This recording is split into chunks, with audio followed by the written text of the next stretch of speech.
टंडो जाम मां इरफान अली खुश्क जी रिपोर्ट मुताबिक पाकिस्तान पीपल्स पार्टी ज़िले जनरल सेक्रेटरी मीर शेर मोहम्मद खान टालपुर जी ओताक ते जश्न मल्हायो वियो जिन ते धूल जी ताप ते झुमरियूं हयूं वयूं। जनरल काउंसिल जी सीट ते पीपल्स पार्टी जे उम्मीदवार मोहम्मद अयूब जमाली कामयाब थी वियो।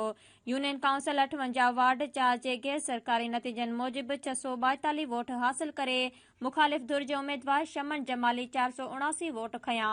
पीपल्स पार्टी जो उम्मीदवार अयूब जमाली 163 वोट खणी कामयाब थी टालपुर हाउस पहुतो जिते जियालन धूल जे ताप ते रक्स कयो। पाकिस्तान पीपल्स पार्टी जे जनरल सेक्रेटरी जनाब मीर शेर मोहम्मद खान टालपुर जन इलेक्शन में भरपूर साथ ॾिनो।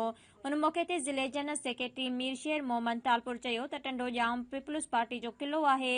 उन मौके ते मां पार्टी जे आला क़ियादत खे मुबारकबाद ॾियां थो। उन मौके ते औरंगज़ेब भुट्टो राव खुर्रम कमाल मुश्ताक हुसैन सिपियो रईस पुनल खान कलेरी इस्माइल समो राहो ताहिर राजपूत मीर हामिर टालपुर राव शमशाद राजपूत फराज शेख समेत सियासी समाजी शख्सियतुनि वॾे अंग में शिरकत कई।